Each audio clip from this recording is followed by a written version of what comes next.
It's the Real Estate Podcast, brought to you by ANZ Home Loans for financial well-beings. And welcome to another episode of the Real Estate Podcast, available on iHeartRadio every morning and also on Spotify and Apple and wherever you get your podcast from. The weekend is here, Saturday morning. Is it a weekend full of real estate at your place? Maybe you're just fueling up for the day. It is the 8th day for October for 2022. It's been another busy week. Coming up next week, we are going to be talking and looking at fraud in real estate. There is this strange thing happening in the space of high-end luxury properties, with some people wanting to give the impression to others that they are highly successful individuals and they lie about their wealth and what they are doing, including going along with an agent to view luxury properties, giving them the impression that they have plenty of money, hundreds of thousands of dollars for the deposit, when in reality they don't have any of that money at all. So we'll look at that next week. Coming up next, we are talking to Luana Ribeira in Wales, who has a tale to tell us. Now, you might have heard of the British woman who bought a house when she was drunk and didn't realise it until the next morning. Well, that is Luana. You can imagine the discussion in the morning. How do you feel? Oh, not so bad. Oh, by the way, you bought a house yesterday when you were drunk, and we will find out what that story is all about next. It's your weekend real estate breakfast, a serial-sized podcast about what's happening in your local backyard every Saturday morning on the Real Estate Podcast. Hey, if you're celebrating your birthday today for October the 8th, you are in pretty good company. You're celebrating your birthday with Sigourney Weaver. She is turning 72 years old. Matt Damon is 51. And Bruno Mars is turning 36. We talk with leading property commentators with analysis, predictions, forecasts, and what's trending every morning from 6:30. It's the Main Centre Forecast with PRD, selling smarter every day. Having a look at your weather on this Saturday morning around Australia. First we go to Sydney, expecting the rain developing today. 23 is your forecast high. In Melbourne, good morning to you. A possible shower or two and a high of 15 degrees. In Brisbane, partly cloudy, but it should be mainly dry, 27. And in Perth today, blue skies, sunshine, a nice looking day in Perth, and your high of 23. We are just as addicted to property as you are. It's the Real Estate Podcast across Australia, 7 days a week. Well, you might have heard about the British woman that confessed that she ended up buying a property when she was drunk. How do you do that? Well, let's find out from her. And she is joining us from Wales in the UK. And a very good morning to you, Luana. Welcome to the Real Estate Breakfast. Thank you for having me on. It's great to be here. Of course, all of our listeners are going to be wondering, how did you buy this property inebriated? Well, I'd been to see the house. It was a repossession. And I went to see it with a friend who was interested in buying it. But as soon as we walked in, she changed her mind because it was so run down. The area was rough. I mean, it was bad, but I quite liked it. I took a bit of a shine to it. I kept thinking, well, what could it be like? So a little while later, she kept me up to date with everything that was going on auction and everything like that. I was working in a cocktail bar at the time. After work, we stayed for a couple of drinks, as we did quite regularly. But this time was particularly wild. We ended up playing drinking games. I ended up stumbling home at 8:30. Honestly, I don't remember. But apparently I said, I'm buying that house, and I phoned the estate agents and I put in a bid.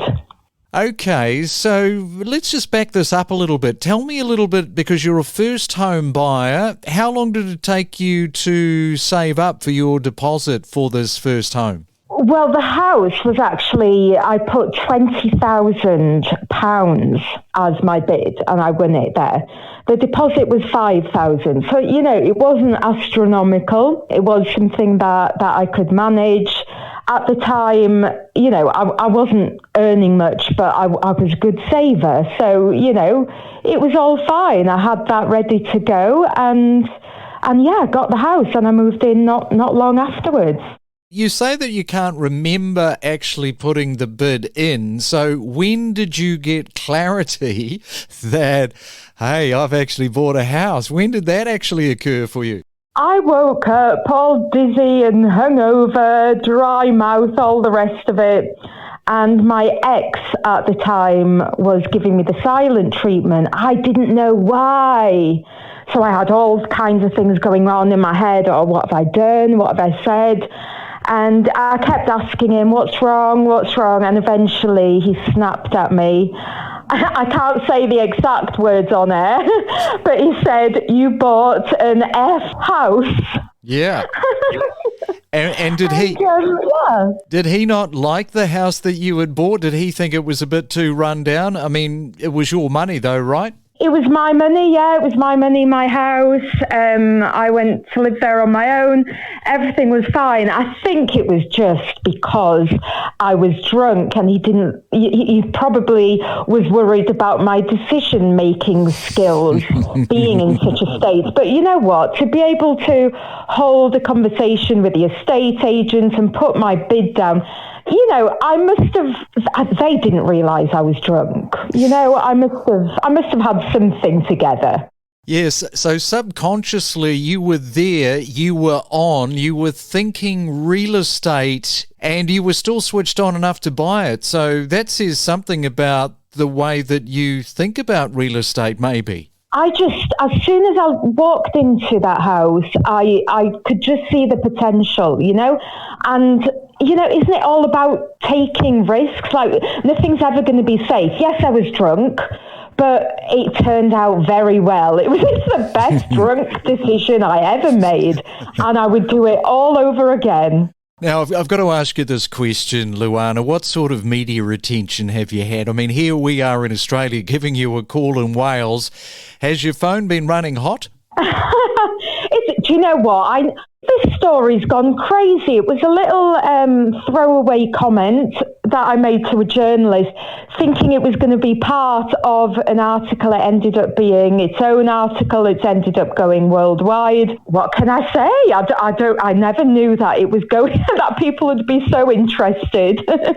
Now, what's happened since you bought this house? Because I think you sold the house, you made some profit, and then you got into your second and third property, and then I think you moved to Portugal. Tell us a little bit about what happened after this property. Yeah, so I sold it for twice the price. I used that as a deposit for another house, a better house in a better area. And then I did the same again. So I just, I worked my way up that way. And then I moved to Portugal, which is something that I always wanted to do. Yeah, I was able to move to Portugal. I set up a business that was online. It gave me freedom, and it all started there.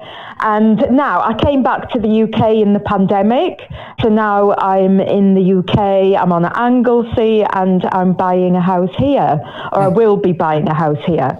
And so after you sold the first one, did you stay with the theme? Did you have a little bit of alcohol perhaps to go to the second one?